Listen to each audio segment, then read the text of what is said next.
नमस्कार दोस्तों, मैं मुकेश चौधरी एक बार फिर से स्वागत करता हूं आपका आपके अपने YouTube channel science with M K sir पर। तो दोस्तों, लास्ट क्लास में हमारे रसायन विज्ञान से संबंधित महत्वपूर्ण प्रश्नों की श्रृंखला समाप्त हो चुकी थी। आज हम जीव विज्ञान से संबंधित महत्वपूर्ण प्रश्नों की श्रृंखला स्टार्ट कर रहे हैं। तो ये आपके राजस्थान पुलिस, पटवार, रेलवे के लिए अति महत्वपूर्ण साबित होने वाली है। तो दोस्तों, वीडियो अच्छा लगे तो आप लाइक और शेयर करना, और जो भी इस चैनल पर नए हैं वो सब्सक्राइब करके बेल आइकन को ज़रूर दबा लें। और दोस्तों, अगर आप इस वीडियो की पीडीएफ प्राप्त करना चाहते हो तो हमारे टेलीग्राम ग्रुप से जुड़ सकते हो, और उसका लिंक डिस्क्रिप्शन में दिया हुआ होगा। तो चलिए दोस्तों, आज हम बात करते हैं कोशिका से संबंधित महत्वपूर्ण प्रश्न। तो दोस्तों, हर एग्ज़ाम में लगभग 1 या 2 प्रश्न आपके कोशिका से पूछे जाते हैं, तो उन्हीं पर आज हम चर्चा करेंगे। ये आपके सभी महत्वपूर्ण प्रश्न हैं। सभी अपने दोस्तों को शेयर करें जो इस प्रतियोगी परीक्षाओं की तैयारी कर रहे हैं। तो चलिए दोस्तों, पहले प्रश्न की तरफ बढ़ते हैं। देखिएगा, पहला प्रश्न, सेल मतलब कोशिका नाम किस जीव वैज्ञानिक ने सर्वप्रथम दिया था? पहला ऑप्शन आपका फ्लेमिंग, दूसरा ल्यूवेन हॉक, तीसरा रॉबर्ट हुक और चौथा ब्राउन। तो दोस्तों, सेल या कोशिका नाम जो दिया था वो दिया था रॉबर्ट हुक ने। किसने दिया था? रॉबर्ट हुक ने। और रॉबर्ट हुक ने ही सबसे पहली कोशिका की खोज करी थी 1665 ईस्वी में। और इन्होंने जो कोशिका खोजी थी वो एक मर्त कोशिका थी। कैसी कोशिका थी? मर्त कोशिका। और इन्होंने जिस कोशिका की खोज करी थी वो करी थी बोतल की कॉर्क में। किस में करी थी? बोतल की कॉर्क में। तो कोशिका के अध्ययन का विज्ञान होता है साइटोलॉजी, और साइटोलॉजी का जनक भी माना जाता है रॉबर्ट हुक। चलिए अगला प्रश्न देखिएगा, कौन सी रचना जंतु कोशिका मतलब एनिमल सेल को वनस्पति कोशिका मतलब प्लांट सेल से विभेदित करती है? जंतु कोशिका को वनस्पति कोशिका से विभेदित कौन करती है? पहला ऑप्शन आपका राइबोसोम, दूसरा माइटोकॉन्ड्रिया, तीसरा सेंट्रोमियर और चौथा सेंट्रियोल।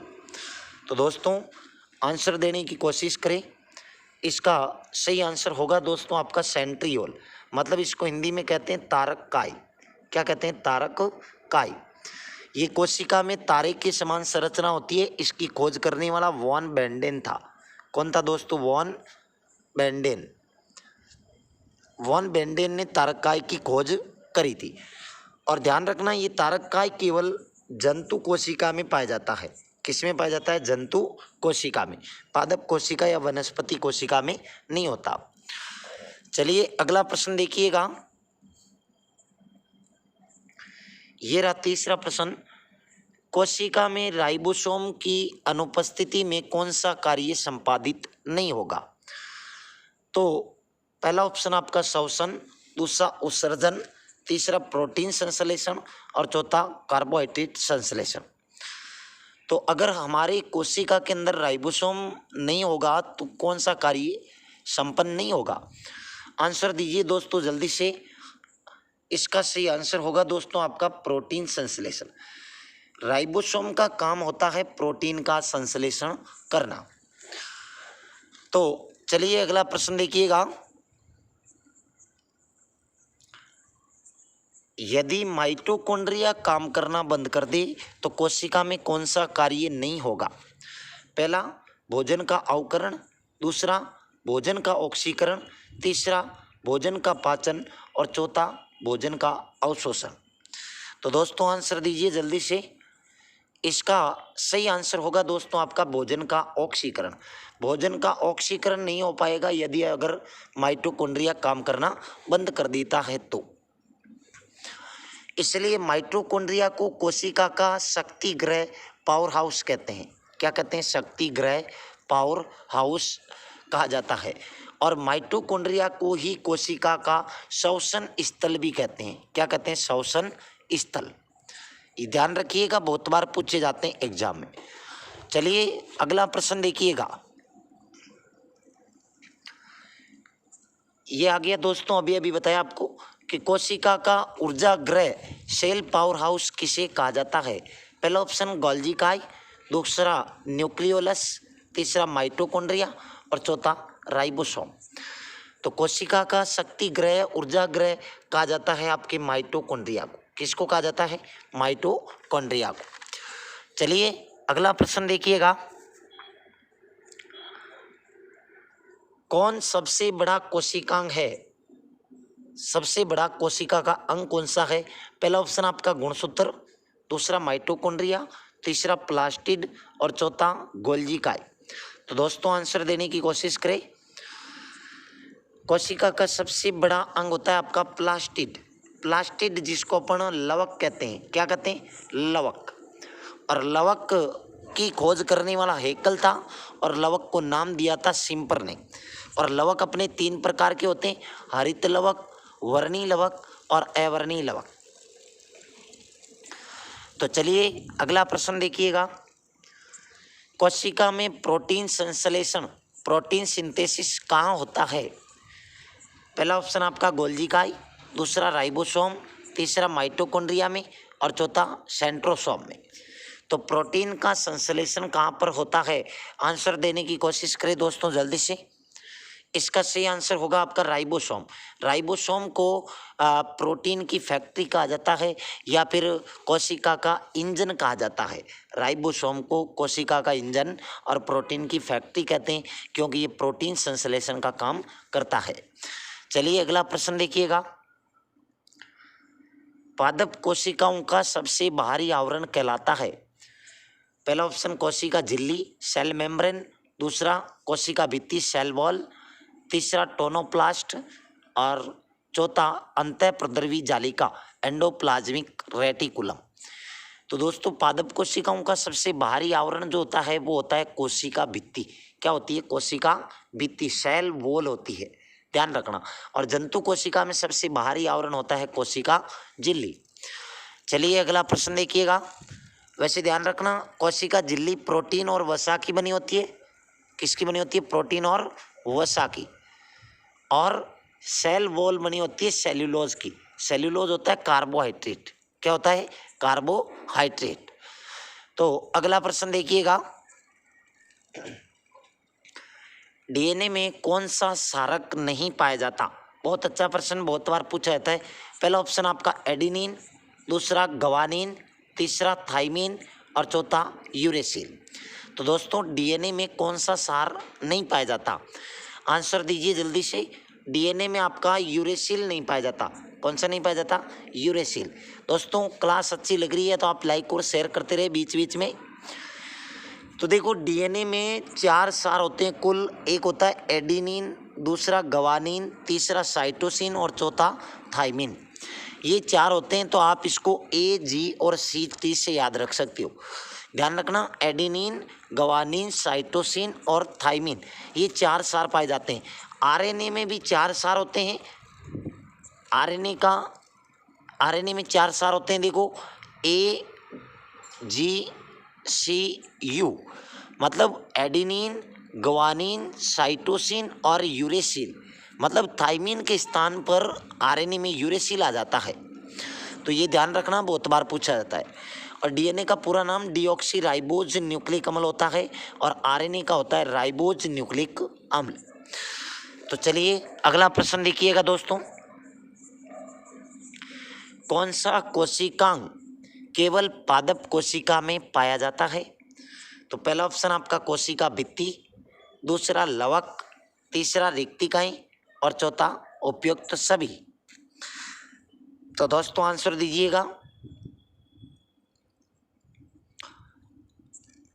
कौन सा कोशिकांग केवल पादप कोशिका में पाया जाता है? दोस्तों कोशिका भित्ति भी पाई जाती है, लवक केवल पादप कोशिका में होते हैं और रिक्तिकाएं ये भी पादप कोशिका में बड़ी होती है, जंतु कोशिका में तो छोटी या अनुपस्थित होती है। तो आपका सही आंसर होगा यहाँ पर उपयुक्त तो सभी। ये सभी कोशिकांग पादप कोशिका में पाए जाते हैं। चलिए अगला प्रश्न देखिएगा,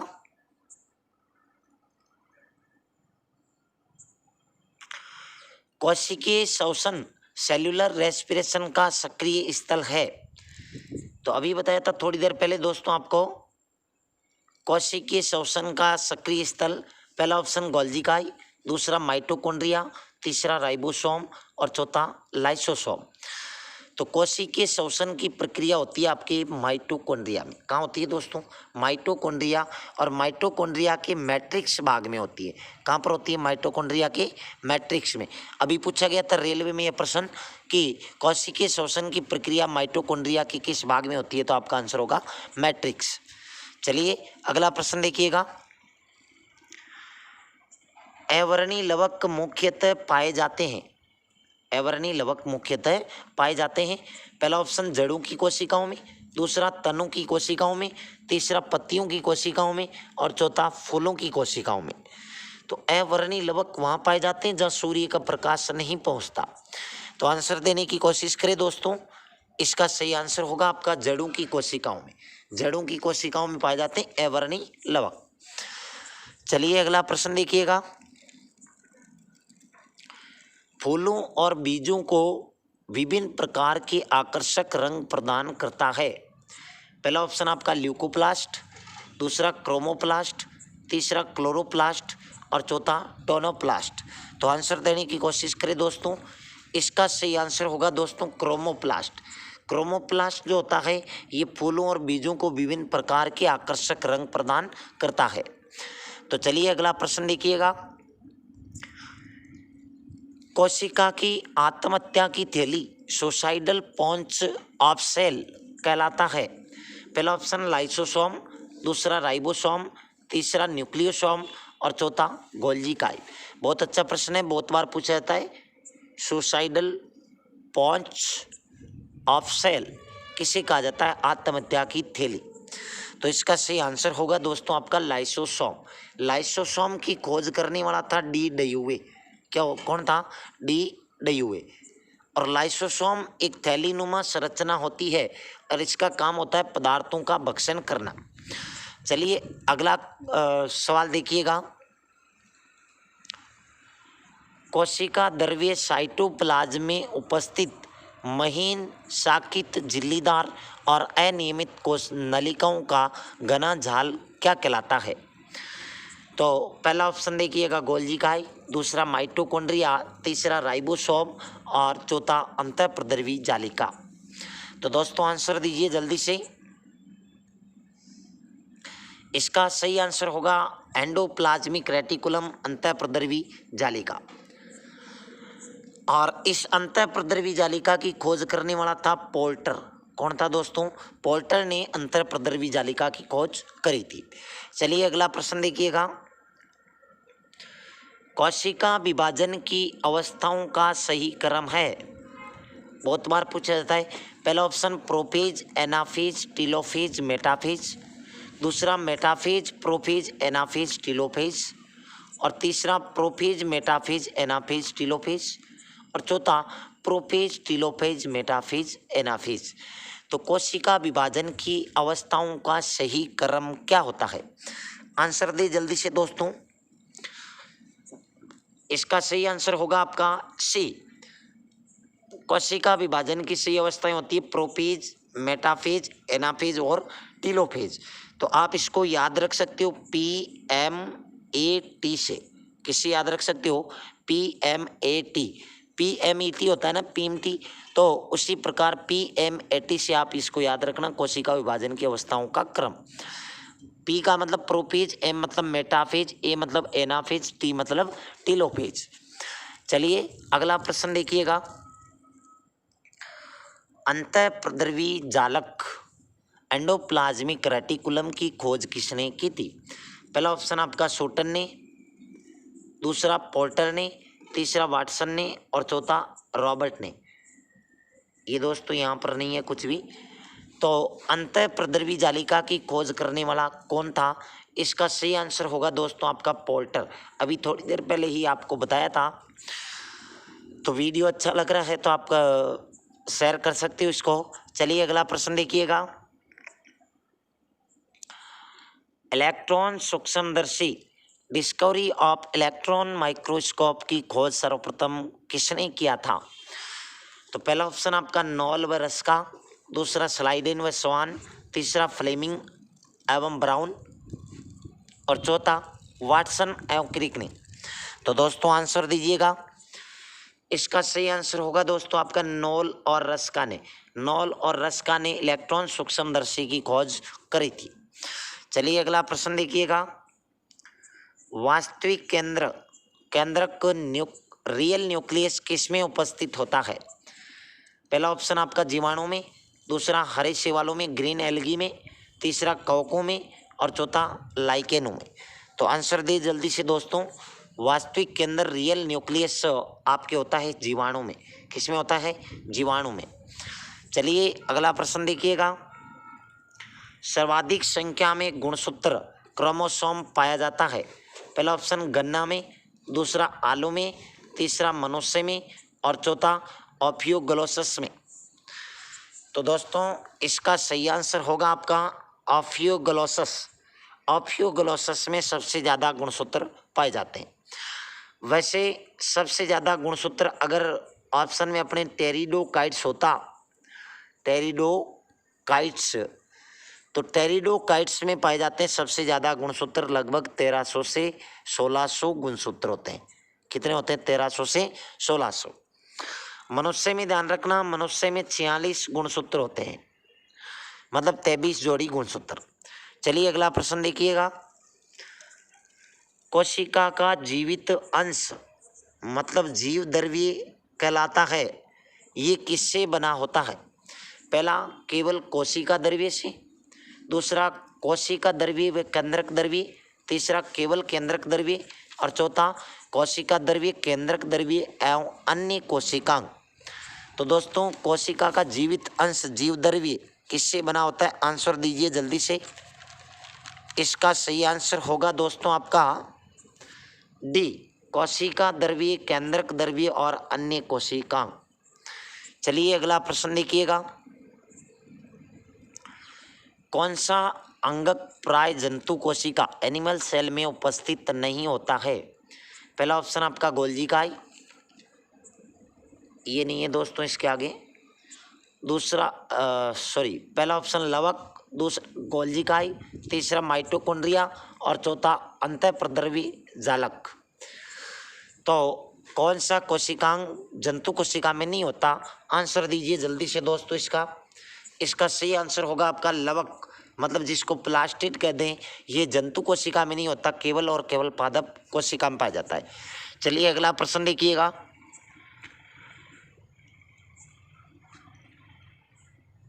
लाइसोसोम कार्य करते हैं? पहला ऑप्शन आपका प्रोटीन संश्लेषण, दूसरा प्रोसेसिंग तथा पैकेजिंग में, तीसरा अंतःकोशिकीय पाचन और चौथा वसा संश्लेषण में। तो दोस्तों लाइसोसोम का काम क्या होता है? आंसर दीजिए जल्दी से। इसका सही का आंसर होगा आपका अंतःकोशिकीय पाचन। ये पदार्थों का पाचन और भक्षण करने का काम करता है आपका लाइसोसोम। चलिए अगला प्रश्न देखिएगा।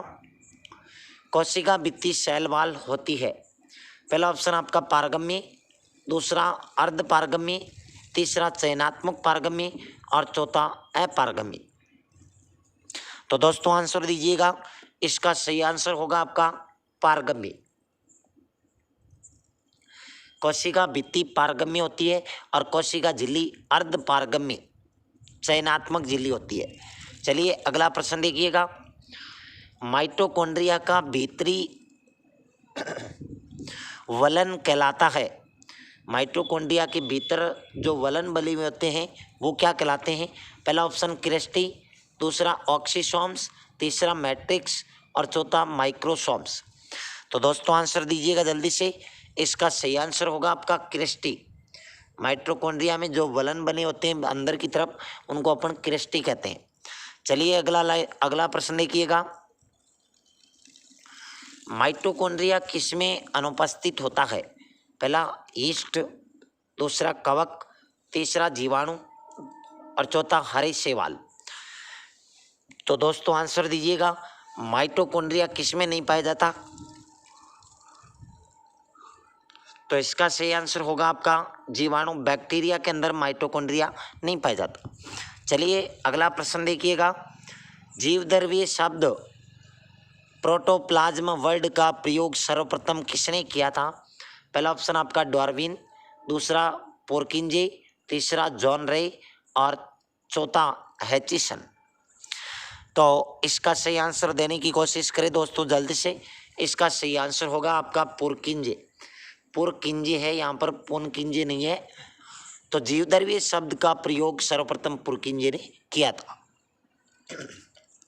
अगला प्रश्न देखिएगा, जीवद्रव्य प्रोटोप्लाज्म जीवन का भौतिक आधार है, ये किसने दिया?